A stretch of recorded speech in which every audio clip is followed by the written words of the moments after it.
Hallelujah. Amen.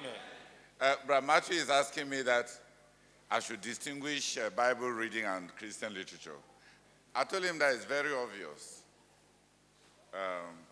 Donc, le frère Mathieu me supplie d'essayer de nous partager, de nous donner la distinction entre la lecture biblique et la lecture de la littérature chrétienne. Et je vais dire que c'est très évident. One passage in the New Testament, one passage in the Old Testament. On va prendre un passage dans le Nouveau Testament et un passage dans l'Ancien Testament. Go with me in the New Testament first. Allons d'abord ensemble dans le Nouveau Testament. 2 Timothy 2 Timothée, chapter 4, verse 13. 2 Timothée chapitre 4, le verset 13. Quand tu viendras, apporte le manteau que j'ai laissé à Troas, chez Carpus, et les livres sur tous les parchemins. Yeah. Paul was asking for his books. L'apôtre Paul ici est en train de demander qu'on lui apporte ses livres. Bring my coat. Apporte mon manteau. Bring my books. Apporte mes livres. Especially those that are leather bound. Et surtout mes parchemins. He was a reader. L'apôtre Paul était un lecteur. Ecclesiastes chapter 12, verse 9. Ecclésiaste chapitre 12, le verset 9. Right to 12. 9 à 12. Outre que l'Ecclésiaste Oui. fut un sage, il a encore enseigné la science au peuple et il a examiné, sondé, mis en ordre un grand nombre de sentences. L'Ecclésiaste s'est efforcé de trouver des paroles agréables et ce qui a été écrit avec droiture, ce sont les paroles de vérité. Les paroles des sages sont comme des aiguillons et rassemblées en un recueil, elles sont comme des clous plantés donnés par un seul maître. Du reste, mon fils, tire instruction de ces choses. On ne finirait pas si l'on voulait faire un grand nombre de livres et beaucoup d'études et une fatigue pour le corps. Amen. Yeah. Les enseignements de l'Ecclésiaste rassemblés en un recueil va apporter la stabilité dans la vie chrétienne. C'est comme des clous bien plantés. The gathered sayings of one teacher are like deeply embedded nails. They will bring stability. And that one has to do with Christian. It has nothing to do with the Bible, because it says that the teacher took time to investigate, assemble his knowledge and write. L'Ecclésiaste a pris du temps. Il a bien sondé, non, pas les Écritures, ses connaissances. Il a pesé ses mots. Et il a écrit. Et on est en train de dire, il faut rassembler tout ce qu'il a écrit, tout le recueil, l'anthologie de tous ses écrits. Ça va te servir. L'apôtre Paul, à son tour, dit à Timothée, comme on venait de voir dans 2 Timothée chapitre 1, versets 13 et 14. 2 Timothée chapitre 1, versets 13 et 14. Retiens dans la foi et dans la charité qui est en Jésus-Christ le modèle des saintes paroles que tu as reçues de moi. Garde le bon dépôt par le Saint-Esprit qui habite en nous. Oui. Le dépôt, le recueil de ce que tu as entendu de moi. Ce n'est pas ces épîtres, c'est ces enseignements recueillis. Voilà la littérature chrétienne, différente des Écritures.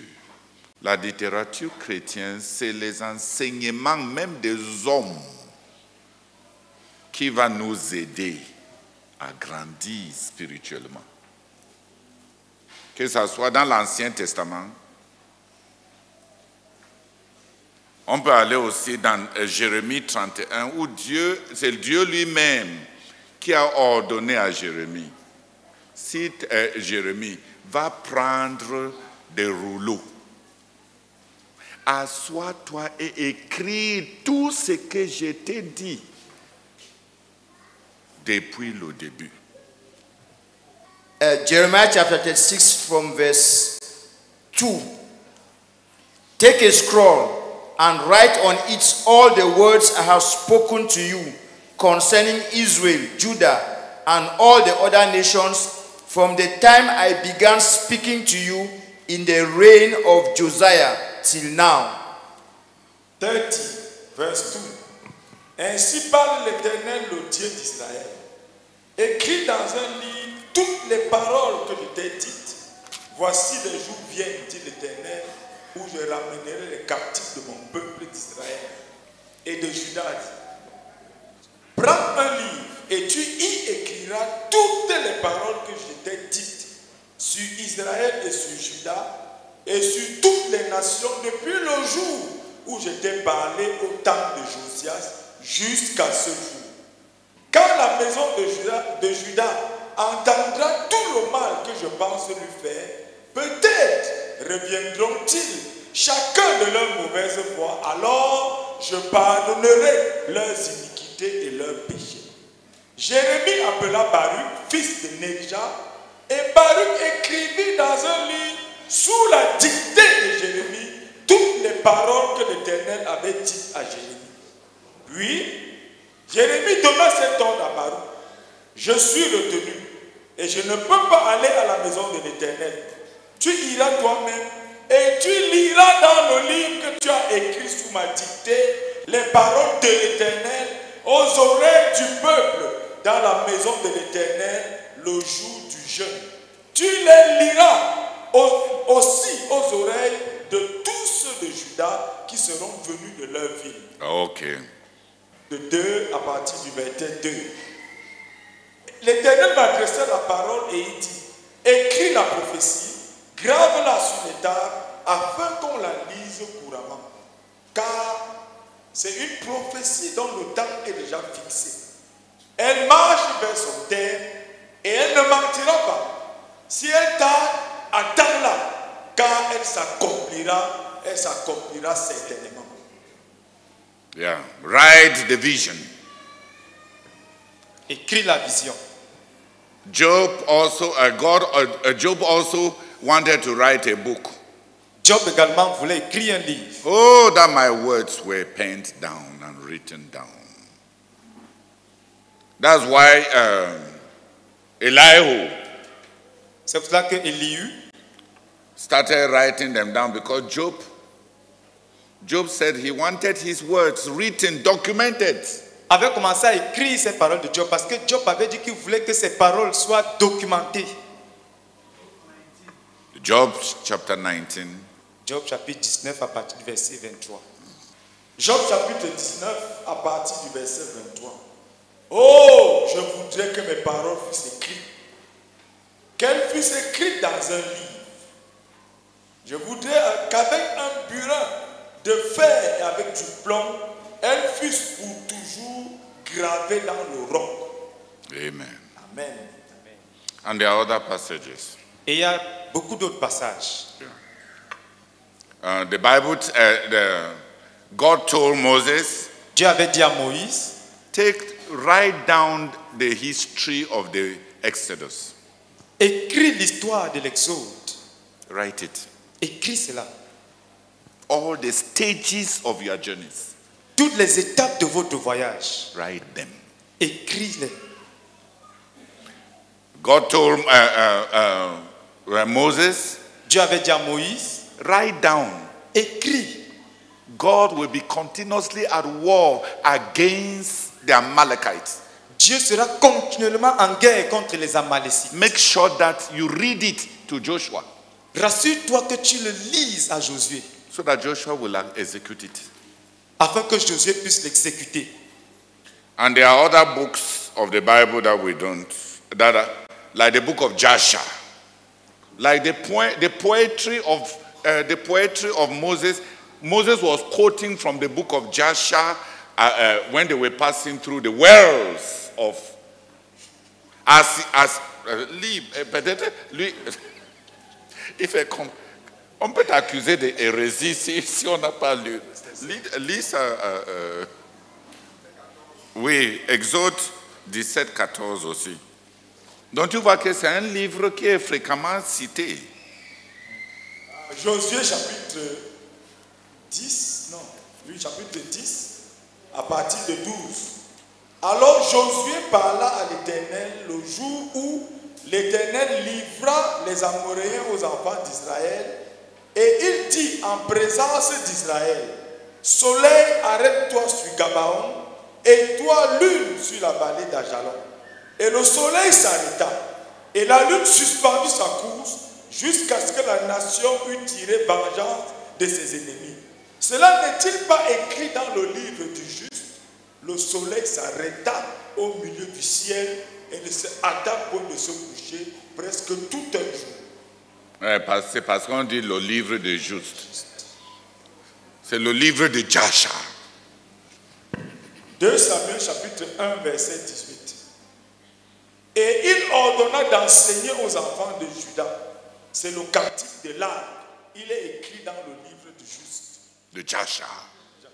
Donc il y a beaucoup de littérature chrétienne. Tous les rois avaient des chroniqueurs, des scribes, qui devaient noter les événements du royaume et voir et noter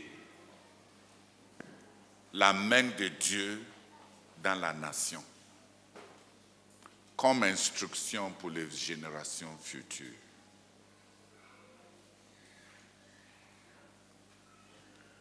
On a un peu touché à la littérature chrétienne. Hein? Dans l'Ancien Testament, dans le Nouveau Testament, livre. Et même en Apocalypse, il y a beaucoup de livres au ciel. Il y a le livre de vie que le Seigneur est en train de écrire lui-même. Il y a les livres écrits par les anges scribes qu'on appelle les veilleurs.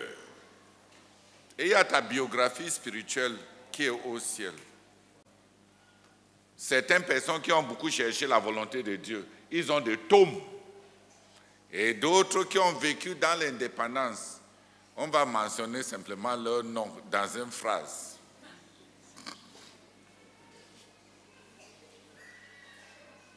Des livres et des livres et des livres. Worship in Horeb. Numbers chapter 23. Hallelujah. The war anthology of God. L'anthologie de guerre de Dieu. We need to ask the Lord to read his book of wars. Qui est surpris de voir qu'il y a tellement de livres dans la Bible? Des livres qui ne sont pas la Bible dans la Bible. The book of the wars of God. L'anthologie de guerre de Dieu. Nombre 21, 14. C'est pourquoi il est dit dans le livre des guerres de l'Éternel, Vaher en Soufa et les torrents de l'Arnon. Vas-y, non? Ça s'arrête là. Vaher en Soufa et les torrents de l'Arnon et le cours des torrents qui s'étendent du côté d'Ar et touchent la frontière de Moab. Le livre des guerres de l'Éternel. Oh. En anglais, c'est différent. That is why the book of the wars of the Lord says, Waheb in Suphah, and the ravens, the Arnon and the slopes of the ravens that lead to the side of Ar, and lie along the border of Moab.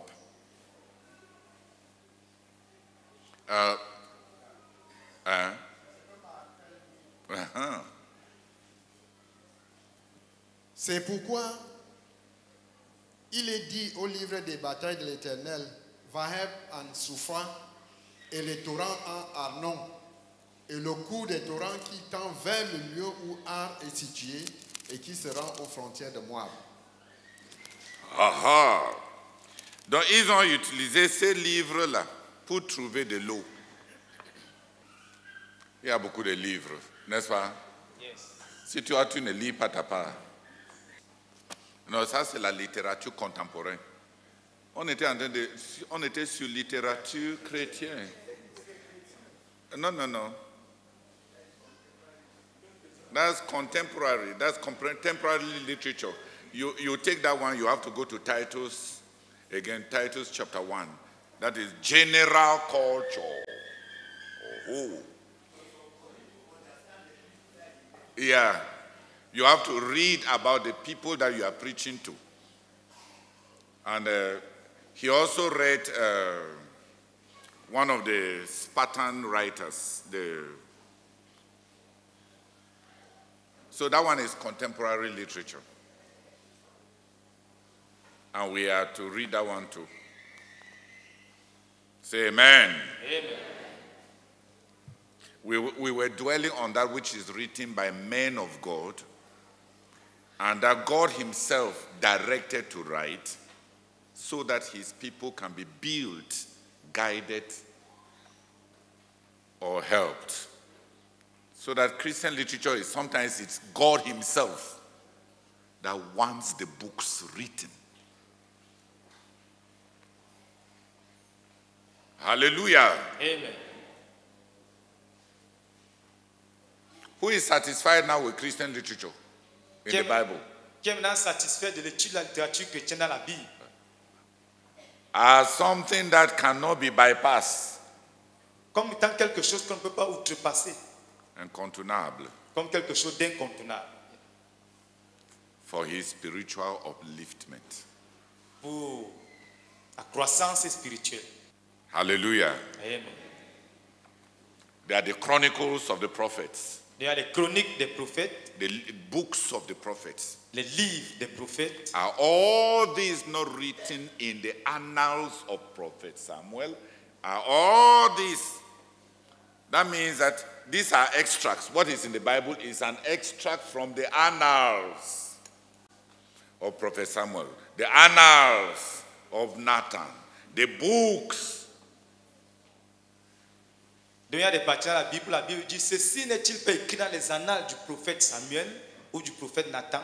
Donc ce sont des citations, des extraits. Many books. Plusieurs livres. Hallelujah. Amen. We have said it very clearly. Joshua chapter 1 tells us what reading the law and reading the books of Moses, the difference. It will make you successful in all that you do because it will keep you in line with the will of God. And Deuteronomy chapter 17 says, the king shall read from the Bible every day so that he may live long and so that he may pass on a dynasty and so that he may be humble. Bible reading keeps the heart humble. Bible reading keeps a man aligned to God. But the reading of Christian literature, in the case of Joshua, you shall not depart from the book of the law and all that my servant Moses commanded you. He separates the book of the law and all that my servant Moses told you. If you follow all that, if you meditate on the book of the law and all that my servant Moses told you, then you shall prosper in all that you shall do. So, reading of Christian literature produces spiritual success. Donc la lecture de la littérature chrétienne produit le succès dans la vie spirituelle. According to Solomon, it produces spiritual stability. Selon Salomon, ça produit la stabilité spirituelle. Provided you don't read too many authors. Pourvu que tu ne lises pas tellement d'auteurs. If you read all the books of one teacher, Si on lit tous les livres d'un même enseignant, you shall be spiritually stable. on sera stable spirituellement. So the benefits are inherent. Chaque passage qui parle de littérature, des livres des autres, dit pourquoi. Et la lecture de la Bible comme la lecture quotidienne de la Bible. Dans, Alphonse, lis Deutéronome 17, à partir de 18. Deutéronome chapitre 17 à partir du verset 18. Quand il s'assiera sur le trône de son royaume, il écrira pour lui dans un livre une copie de cette loi qu'il prendra auprès des sacrificateurs, des Lévites. Il devra la voir avec lui et il lit tous les jours de sa vie afin qu'il apprenne. Oui, mais on est en train de ressortir le pourquoi. Donc, mets un emphase sur afin que. Il devra la voir avec lui et il lit tous les jours de sa vie afin qu'il apprenne à craindre l'Éternel son Dieu, à observer et à mettre en pratique toutes les paroles de cette loi et toutes ses ordonnances, afin que son cœur ne s'élève point au-dessus de ses frères et qu'il ne se détourne de ses commandements ni à droite ni à gauche, afin qu'il prolonge ses jours dans son royaume, lui et ses enfants au milieu d'Israël. Et à toi, afin que la lecture biblique garde le cœur des dirigeants humbles, pour qu'ils ne pensent pas qu'ils sont supérieurs aux autres frères. La lecture biblique nous protège des pièges de nos positions. C'est dans la lecture biblique qu'on est gardé de l'orgueil de ce que notre position nous donne, afin qu'on ne pense pas être meilleur que nos frères, et afin que nous puissions prolonger notre leadership, et afin que nos disciples ou bien nos fils puissent aussi émerger.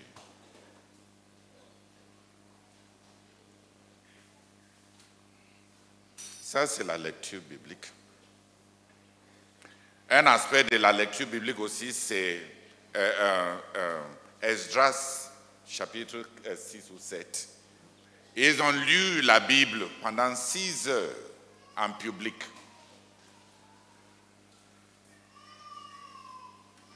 Et ça a déclenché le réveil.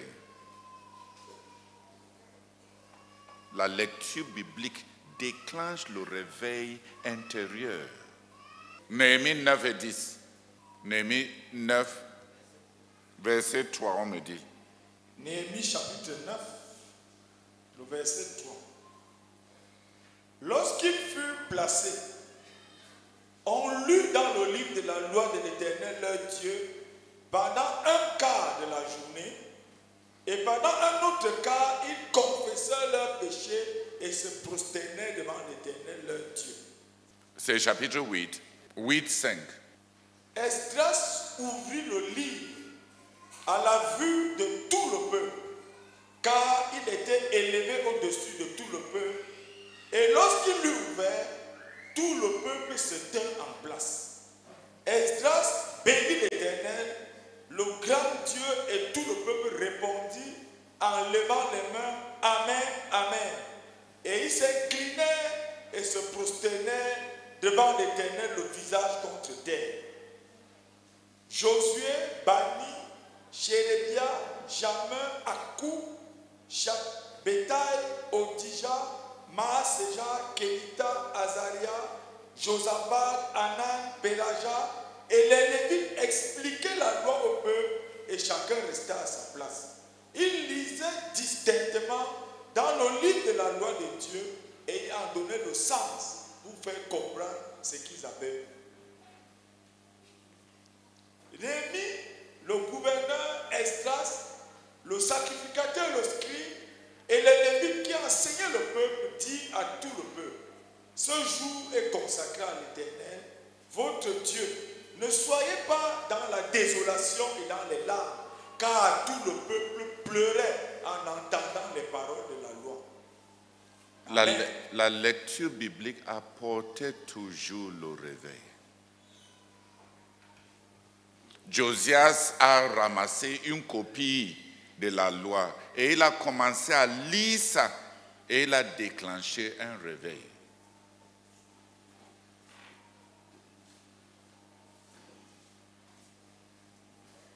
La lecture de littérature chrétienne apporte le succès, apporte la stabilité. La mémorisation de la Bible apporte la sanctification, apporte les armes dans le combat contre le diable et contre les tentations. Les gens qui ne mémorisent pas la Bible ne sont pas armés pour les tentations.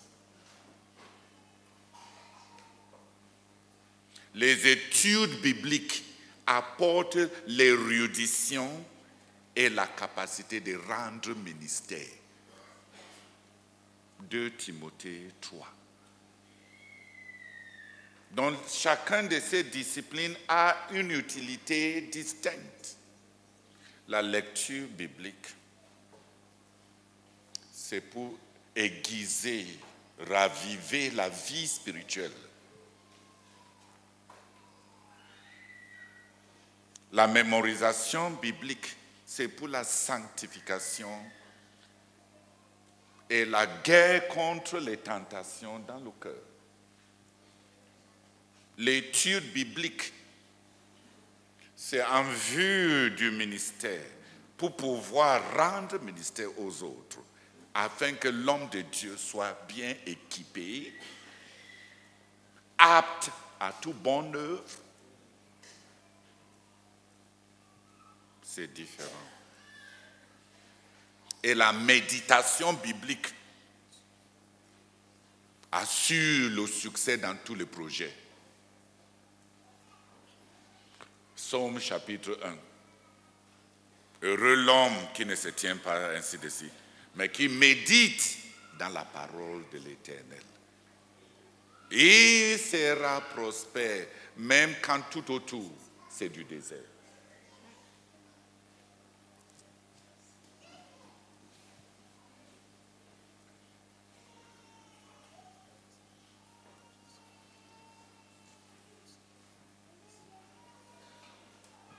Tu es maintenant satisfait?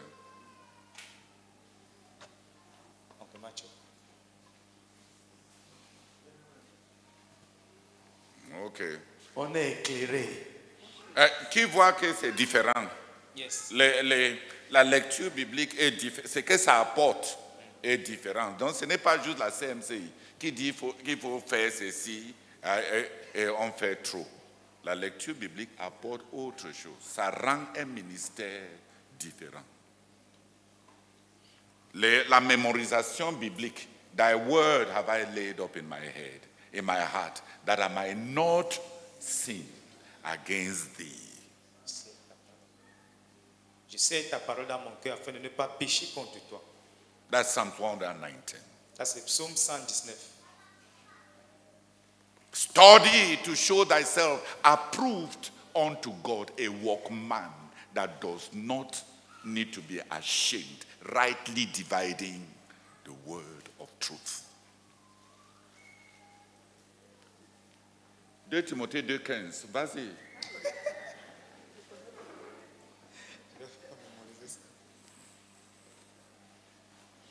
Study to be a good workman. Study to be a good minister. Étudie pour être un bon ministre.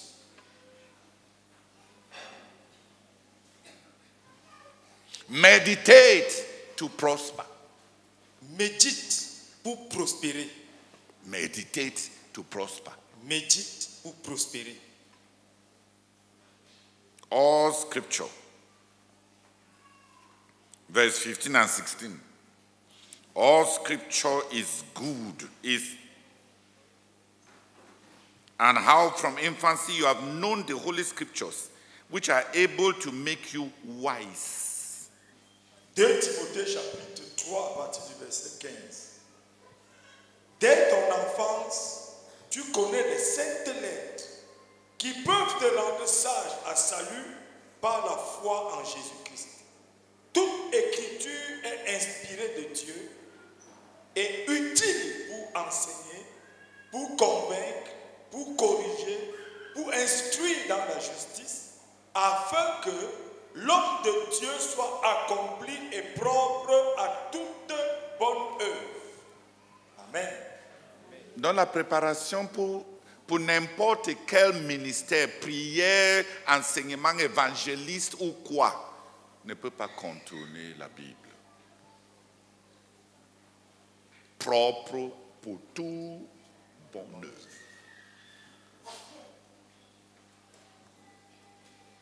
Les Écritures sont fondamentales pour tout ministère. Je pense qu'on a cloué ça, n'est-ce pas? Yes. Qui a encore incrédule pour qu'on le cogne encore? Au cas où. Et l'exemple du Seigneur, il a étudié les Écritures. À 12 ans, on le trouve dans le temple en train de poser des questions, en train d'expliquer les Écritures. Dans ses enseignements, il a bien étudié ce que les autres ont, ce que les pharisiens enseignent. Il est dit, ceci, mais vous dites. Donc il connaissait l'enseignement des scribes et il connaissait les Écritures. Donc même le Seigneur a étudié les Écritures.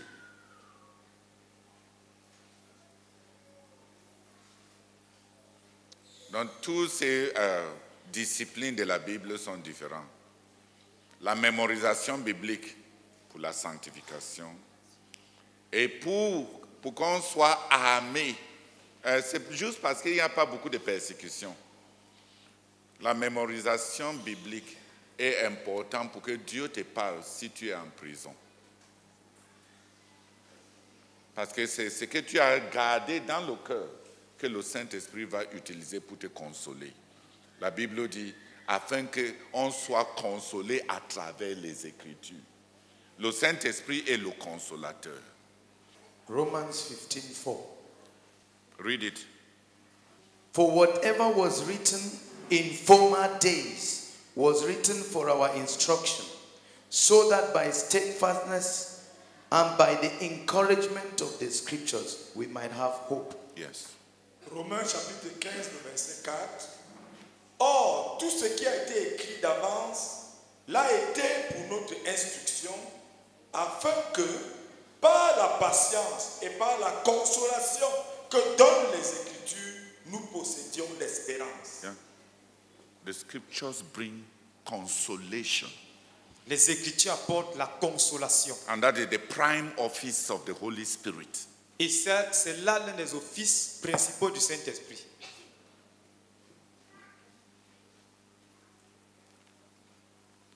L'office principal du Saint-Esprit, c'est être consolateur.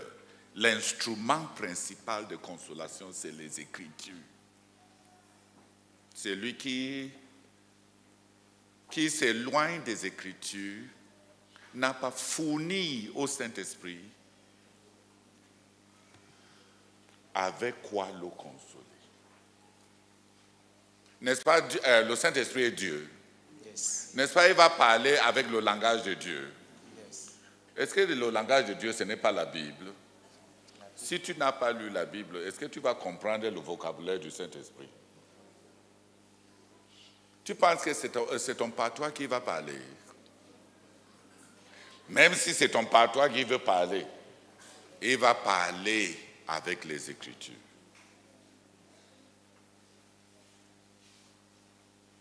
The comfort that comes from the Scriptures.